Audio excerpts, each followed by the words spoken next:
Hello and welcome to episode 8 of the Someone Else Show. I'm not a Hollywood insider, nor am I a New York Times bestselling author. I am someone else. And today, we're just going to basically jump right back into where I left off in yesterday's episode, which was the topic of tariffs. So yesterday, I ended the show by talking about how Trump was threatening the idea of placing 25% tariffs on Mexico and Canada, and also the 10% ones on China that weren't really of note compared to the other two. So we didn't even talk about that one because it's China. It's like that's And so first off, I wanted to actually add one thing slash sort of clarify one of the points I was making kind of at the start when I was mentioning it only constitutes, Mexico is only 16% of our imports, Canada is only 14, or maybe it's the other way around. But it was those two numbers, and blah blah blah. And I said, the price will only go up on the goods that are imported from those two countries, right? So American goods, right? The point that I didn't end up saying, but it was kind of what I was implying, was that American made goods, won't go up in price. So when the Democrats and the liberal media go on and on about how the price of eggs is going to go up, it's like, no, not really, because we don't import eggs from Mexico or Canada.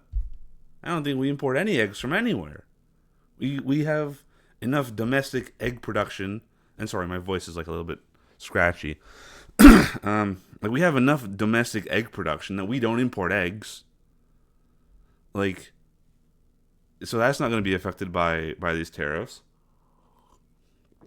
So American-made goods aren't going to be affected by it. What's going to happen is the American-made goods are going to stay the same price. The foreign-made goods are going to go from being cheaper to being more expensive, incentivizing people to buy the American-made goods. Now, doesn't mean that the price of something like eggs, right, which is, again, as far as I can tell, we don't import any of those. At least not the eggs, right? We might, right? This is where it might affect the overall price of eggs, because there you have the eggs. I don't have an egg to hold in my hand, but you have an egg. But the egg comes in a carton. Now, maybe the raw materials, or maybe the cartons themselves, are made in Canada or in Mexico. But even so, that's only maybe a couple cents of the total price, and eggs cost a couple dollars, right? So it's a 25% tariff on, let's say, maybe a 10 cent at, maybe that's even way too generous. Maybe it's like a 7 cent egg carton, empty egg carton. A 25% tariff on that. Let's say it's 10 cents just to have nice even math. Right? A 25% tariff on a 10-cent egg carton, which would be the only thing that would affect the price of eggs in terms of these tariffs. That would only add 2.5 cents to the price. Right? That's not anything comparable, anywhere near close to the Biden inflation that caused the eggs to go from I don't know, it would $2 to almost $4 or more, or whatever it was, right? That's not even comparable, right? So that's kind of one of the points that I wanted to kind of clarify and kind of make something that isn't just me trying to imply. I'm stating it kind of clearly outright. All right. And then the other goal, or the other thing they talked about with those tariffs, right, now that I got that cleared up, was that the goal of these tariffs, and all tariffs, right, isn't, right, at least the threat of, right, when you threaten that you're going to do tariffs, the goal of that is to get the country that you're saying you're going to tariff to come to the table and play ball, right? And like I said yesterday, that's exactly what was happening, particularly with examples from Mexico. But then also, right, there's Canada. And so on Friday night,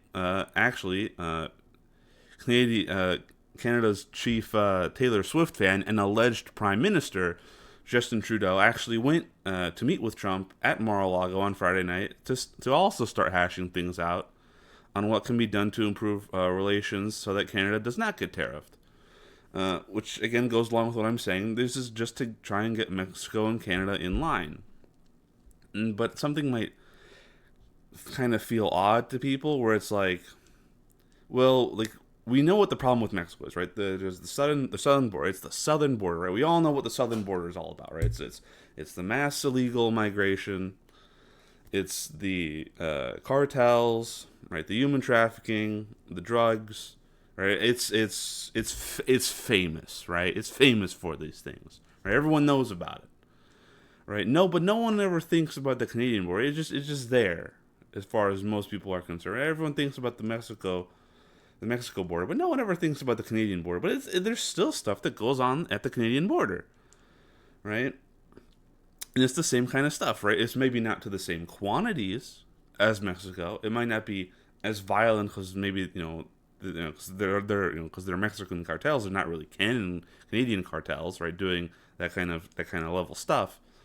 But there's still stuff that happens at the Canadian border that's illegal, right? In fact, I actually saw a story about it it came out on Friday, where two Canadian men, both from Ontario, Canada, were caught by Illinois State Police with more than $40 million worth of cocaine, right? Which, according to the reports, comes out to about 1,146 pounds of the stuff. Right, it was hidden in the trailer of their semi truck, and they were stopped on I-80 going east towards Chicago. Right, they were about 150 miles west of Chicago, going east towards it. They were stopped in a town called Geneso, as far as I can read it and pronounce it. But anyway, so the cocaine, right, if they're 150 miles west of Chicago, they're going east. Presumably, you can extrapolate that the destination was to get this cocaine to Chicago. Maybe they're going, past Chicago, they're going into Indiana, maybe somewhere further east. Whatever, right? You don't know, but the first destination that you could think of would be Chicago. Right, so there is stuff, happening like that at the Canadian border. Right, so there's a reason to kind of get it in line, similar to how you would with Mexico, right? The similar stuff happens, just not in as much quantity. It's not as well known. No one ever thinks about it, but it happens. Right? It's the same problems, not the same quantity, but you treat it the same because maybe there's fentanyl in there too, right? And it's just as deadly, right? And you don't want to treat it with, right? If it's something like that, you don't treat any of it with kid gloves, no, regardless of the quantity. If it's what it is, right? This kind of stuff, and is this dangerous and this bad, you treat it the same way, right? No softer kid gloves because the quantity is different.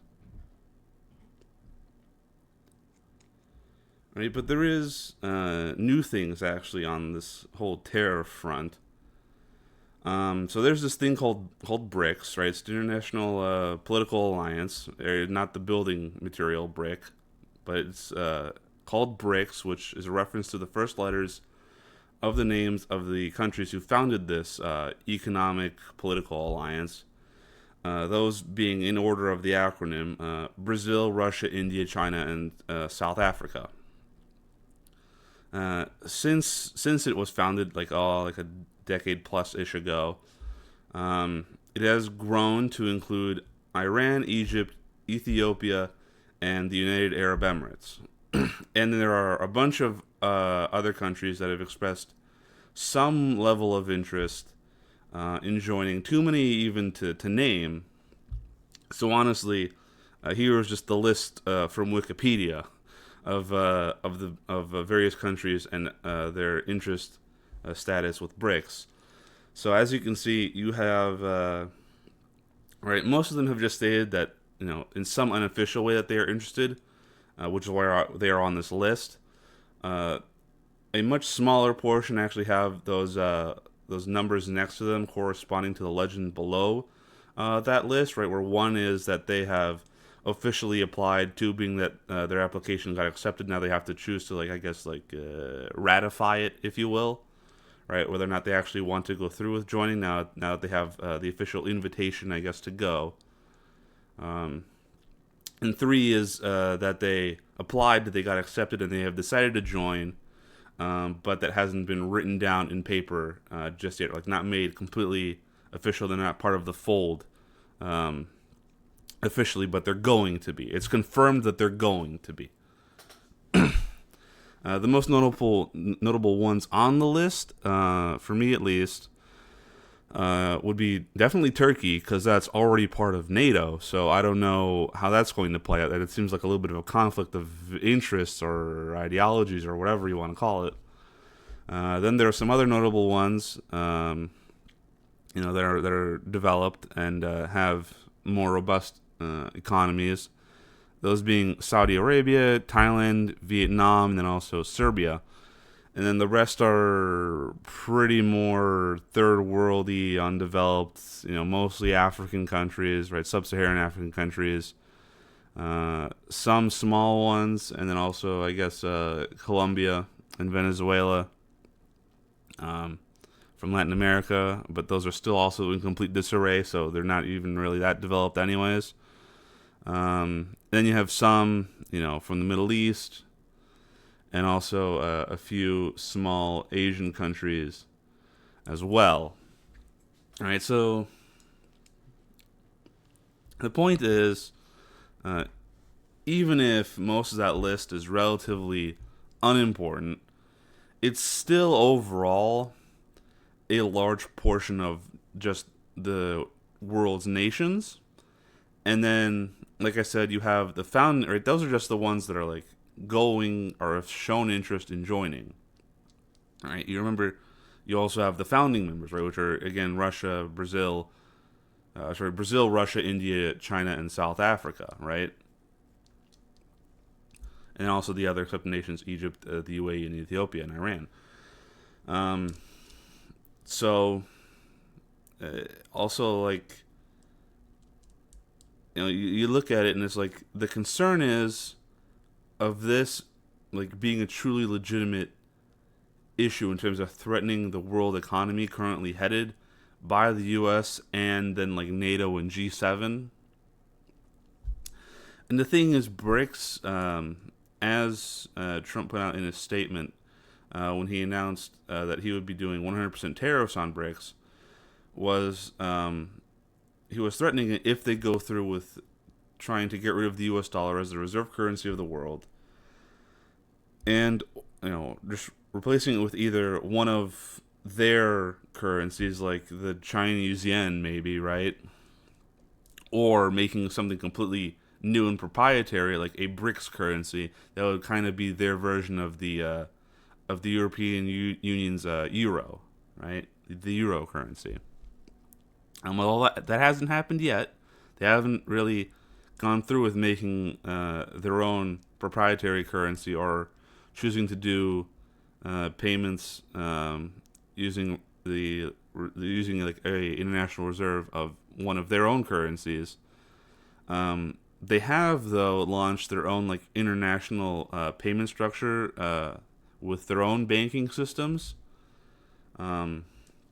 So there's some way towards trying to completely overthrow what the world economy is, in terms of U.S. dollar being the reserve currency for international trading and all that. I said training. Anyways, I need some training to read the script, apparently. Trump on Saturday again announced threats of tariffs of 100% on these BRIC nations. Should they actually go and do that, right? If they actually go and do it, then the tariffs will happen. Right. For now, they're not happening. Right? It's just a posing a threat. Right, either making the new currency or backing one of their own. Now, this wouldn't really actually do much. Right, these tariffs, or the threat of tariffs even, won't do much when it comes to trade between the U.S. and Russia, because there isn't really any trade. South Africa isn't exactly a noteworthy trade partner either. Brazil is like a maybe. Really, the two notable ones are China and India. All right, those are the ones that really, out of those big five in BRICS, those are the ones that really matter in terms of trade. and their contribution to the world economy and all that. And they should be, they should be really nervous because America is obviously the place that they export to the most. Now, India, I feel, is the most likely to abandon ship from BRICS because they are the most aligned with the rest of the world, with the West, and also they just have a lot of bad blood historically with China. And honestly, I've always been kind of shocked that they ever agreed to form an alliance of this scale with China to begin with. And now the point I want to make again here is that this doesn't mean that there will be tariffs, right? It's a conditional thing. As it stands right now, these tariffs would not happen. This to deter the countries from doing the aforementioned things that Trump says would cause them to implement the tariffs. And again, out of those five nations, Brazil and Russia especially are the most likely to try and fight back and push for the replacement of the U.S. dollar, right? Russia, because it's Russia, and you don't really have to. There's no need to explain the history of the beef there, right? Everyone knows how that's going, how that's gone, right?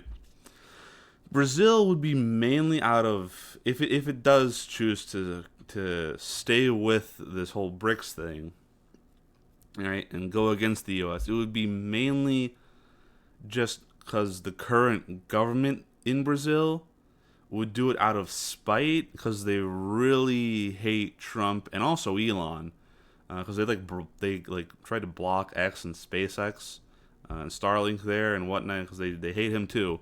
They basically just hate Western style, I don't know, conservatism and I guess economy in some way. They hate it in some degree, And then China is probably the most important, both in terms of it's the size of its economy, right, and it's how much of a trade partner it is for not just the U.S. but the whole world. But they're also kind of the keystone linchpin, really holding it all together, right? If China sees that it's a bad move to continue to do this whole BRICS thing, right, and it's better to leave and play ball with the U.S., right? Brazil and China are going to be the two, are going to be the number 2 and the number 3. I think it would be in the opposite order. It would be India number 2, Brazil number 3, largest economies out of the remaining 4, right? And those are definitely not going to be able to prop up the dead weight of Russia and South Africa. And like I said earlier, India is already probably the most likely to bail on a political and moral, I guess, level. They don't tend to align politically with the other big countries in that list, right? Russia and China.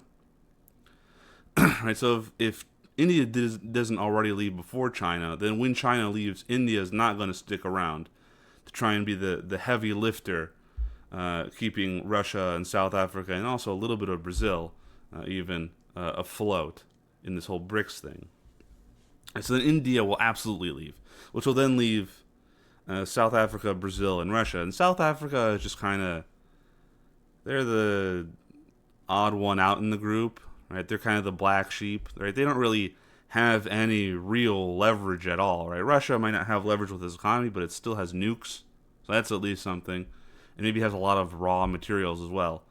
But South Africa is basically just, they're just a sheep. They're the sheep of this, right? They're gonna go wherever the tide takes them with this, right? And then, like I said, Brazil might be spiteful enough to stay with Russia, who will absolutely go down with the ship. And that's just kind of how I see it going. That's how I see it breaking down. And then, but you can't know. You can't know for sure how this is actually going to go. But that's just how I predict, on my own, what I think might happen. But who knows? And then speaking of Russia, and me voicing predictions, this whole thing with BRICS actually possibly going to fall down around Russia, who's going to be the one that will definitely go down with the ship on it.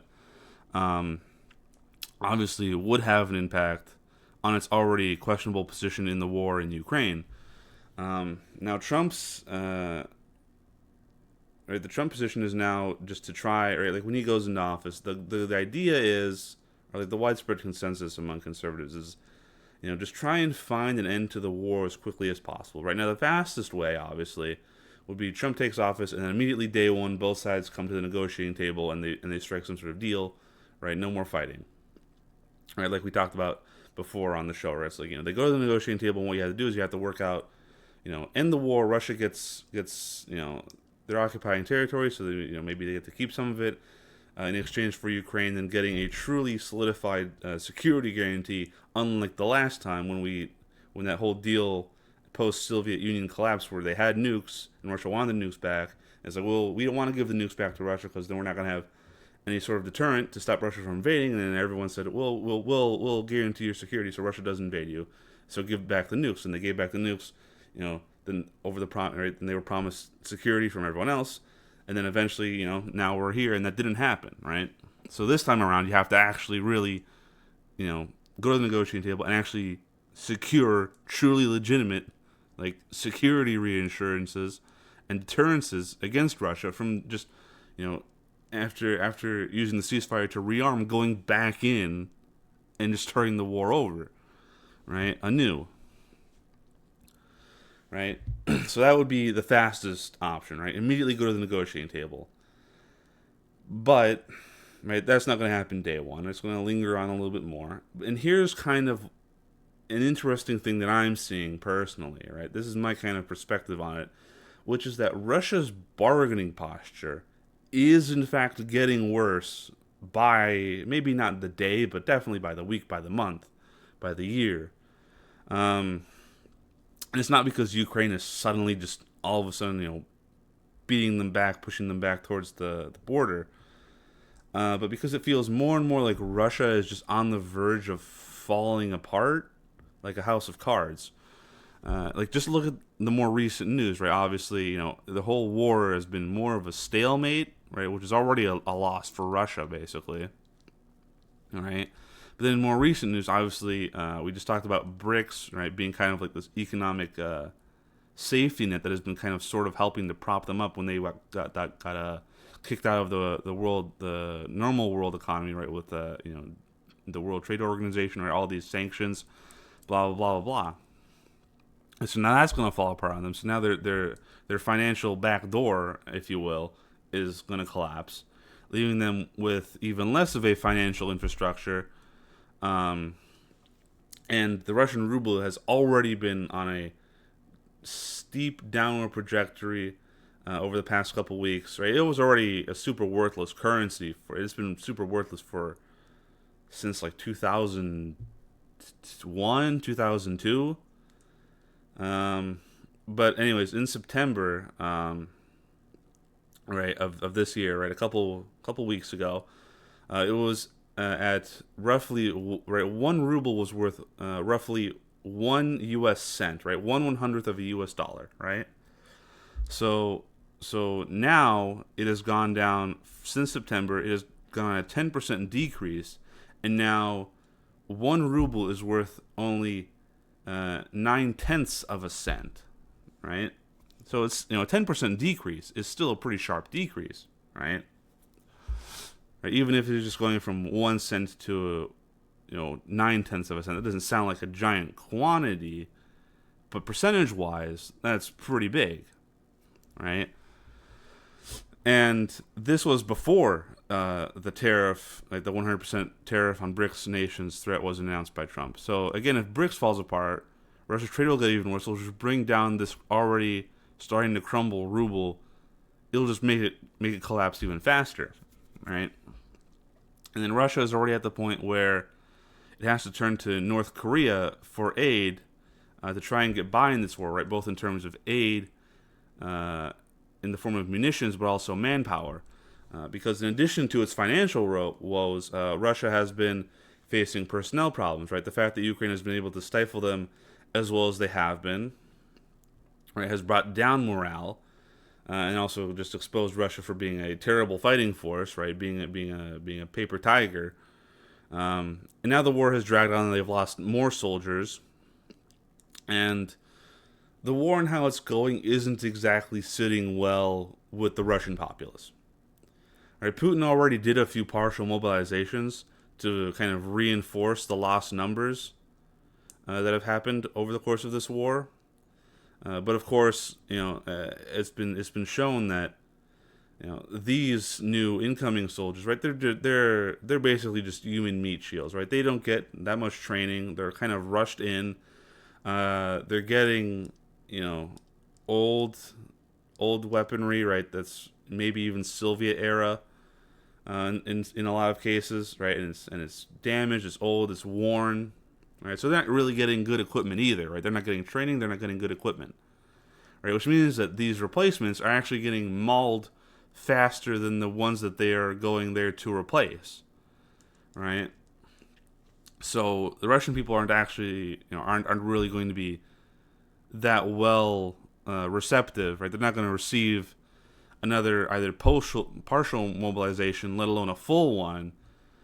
So hence, Russia has actually gone to North Korea and brought in, what is it, like, I think it was 15,000, right now it's 15,000 North Korean troops. It's kind of maybe more of like a test run of how that would go, right? But they've brought in like 15,000 North Korean troops.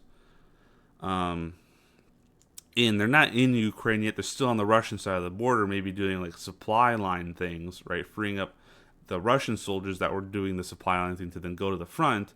But they're still involved, right? They still have to bring in manpower from North Korea. And also, Russia's running solo on munitions that they have had to get munitions from North Korea, all these old Soviet era munitions that still fit into the Russian army, right? And they can still use them because the Russian army itself has been reduced to using Soviet era or closer to Soviet era weaponry, like things like tanks and mortars and artillery, right? Stuff like that. Right? They've had to revert to going back to that weaponry themselves anyway. So they might as well take the munitions that match up to that era anyways from North Korea to use. Right, so they're kind of really running out on both finance and also manpower and also just armament. So their whole position is already questionable and is only going to get more questionable. Right? The only thing, right? Let's just be completely clear. Right?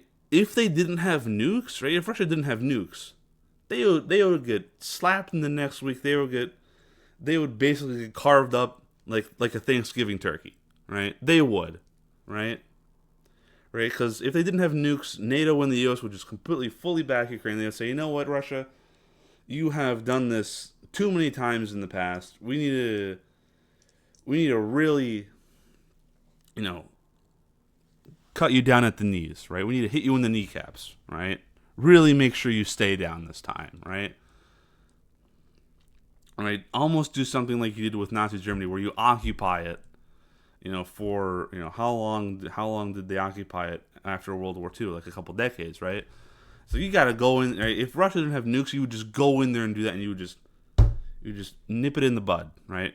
For the rest of foreseeable future, right? The only reason that you can't do that is because they have nukes. That's literally it.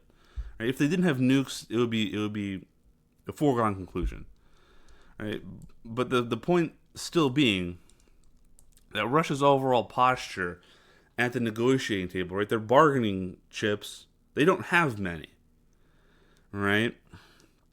And so, right, even the nuclear thing, they've been like posturing that they're going to, and they've been posturing that they're going to use it for basically the entire duration of the war, right? Even before the war, right? You did anything that Russia didn't like, and they were like, well, we're going to nuke you, right?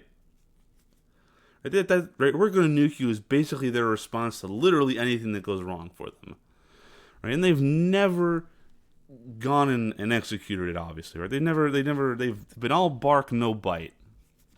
And I feel like the war, if it doesn't go to the negotiating table, which is probably the most likely option, but if it doesn't, the war is going to drag on, and it's going to end one of two ways. Either Russia is eventually going to get worn out because they're isolated economically. They're already running out of munitions. They have to turn to North Korea. They're basically they're dead in the water, right? Right? They're either gonna slowly, eventually wither away and lose, and they're just gonna sit there and be like, you know what, whatever, fine. Right? They're just gonna give up and sigh and go home. Right? They're gonna be super depressed about it, whatever. Or they're gonna be like, right, well, if we can't have it, no one can. They blow up the world. Right? Now the whole blowing up the world thing. On one hand, you go, well,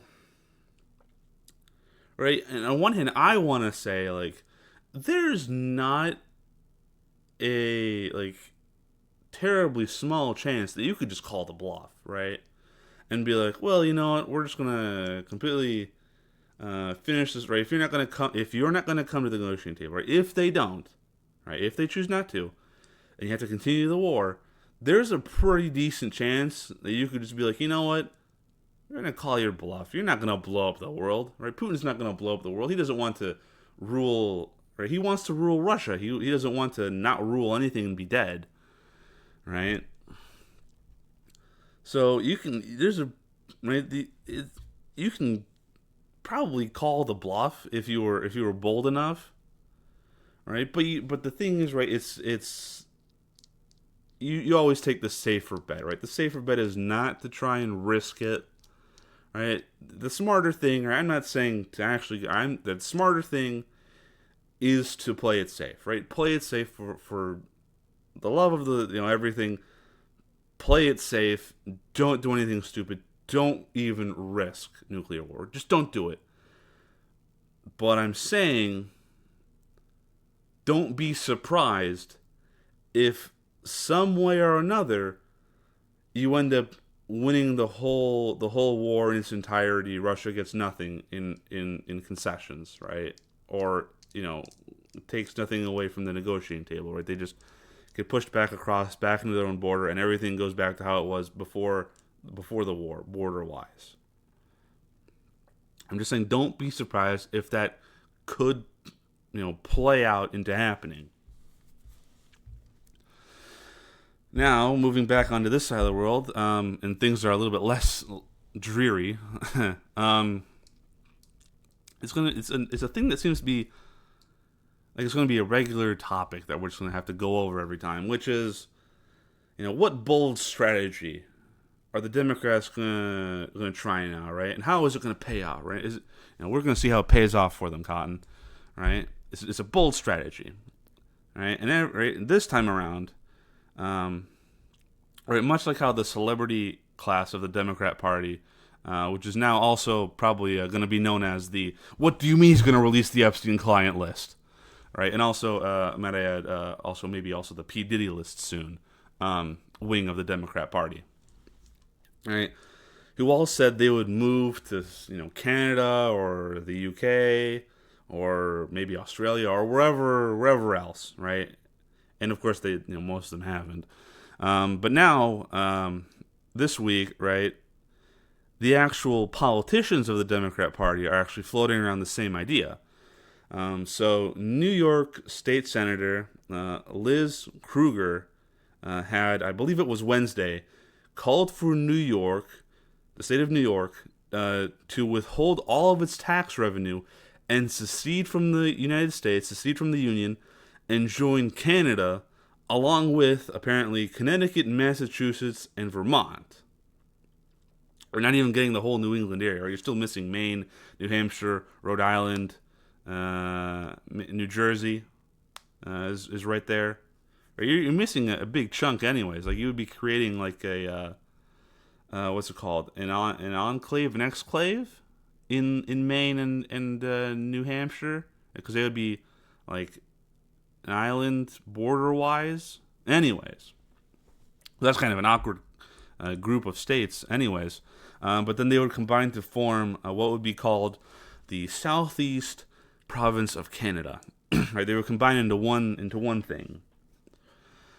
And last I checked, I'm pretty sure that the standard was that was well understood in this country was that seceding is what states that are largely inhabited by and led by bad people do.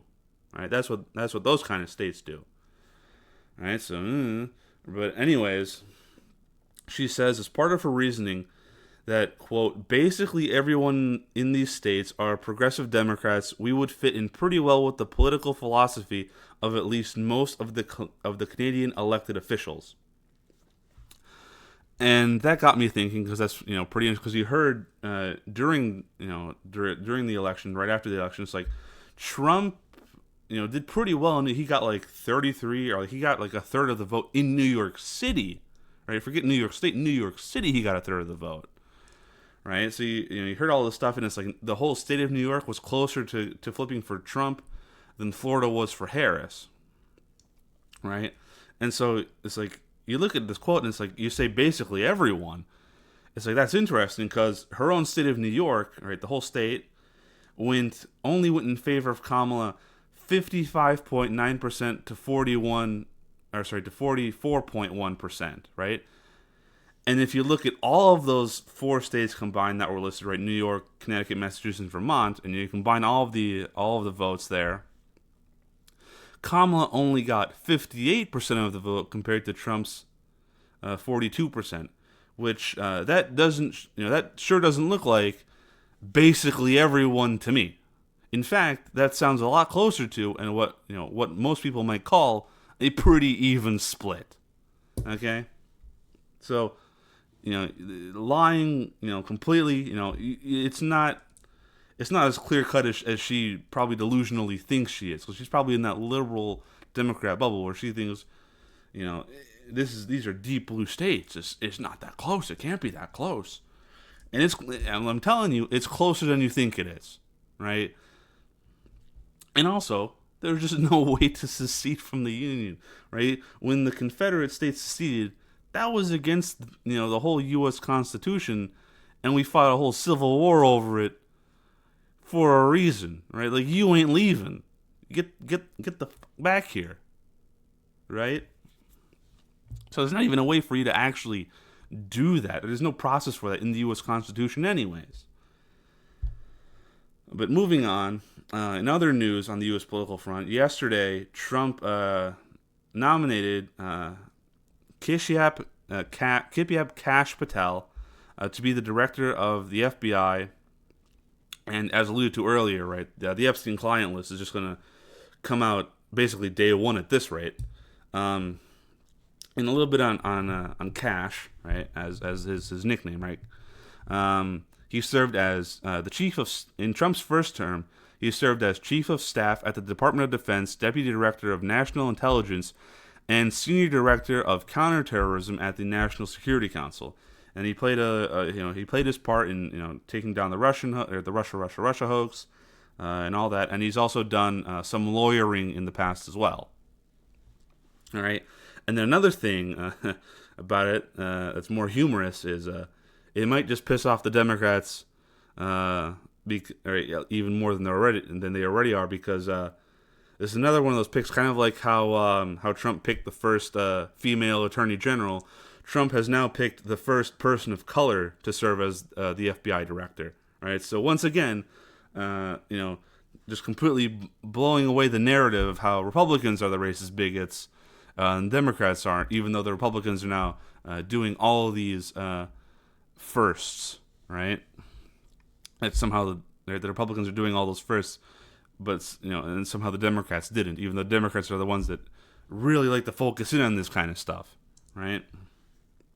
And then also another thing was Trump's border czar, Tom Homan, announced that the DOJ and the Department of Homeland Security will be targeting NGOs and also former federal agency leaders. They will be targeting them criminally for human trafficking that took place at the border. The NGOs, I assume, would be because these people from the NGOs would get money. They would go down to the border and they would kind of provide aid, right? They would provide food, water, and also kind of guidance, right? They would provide maybe brochures or something on how to. On what these people should do, right? Or they would be like, listen, when you get to the border, say this, do this, and you're going to get taken to here, and they're going to process you, and they're going to do this, and you're going to say this and this, right? They're literally giving them guidance on how to do it, right? That's the NGOs. And the agency leaders were basically they're helping facilitate this to happen, right? In some sort of way, right? So that's probably how I assume the angle of attack is going to be for trying to get these the NGOs and the federal agency leaders criminally on this kind of stuff. And then also finally, another thing on that was that President Trump has announced, right, he will be granting sheriffs the power to conduct raids at workplaces, because before I think it's only you could raid homes or something, right, like private places like that. But now it's going to give sheriffs the power to conduct raids on workplaces for the purpose of arresting and deporting or like turning over illegal migrant workers to ICE to deport them. All right, so that's also going to be another prong of the attack, if you will, on taking down the illegal migrant crisis that's been taking place. And that takes us to the end of the episode and also takes us to the end of the weekend. We'll be back here next weekend. Remember, this is a weekend show. We'll be back here next weekend on Saturday, and we'll see you there.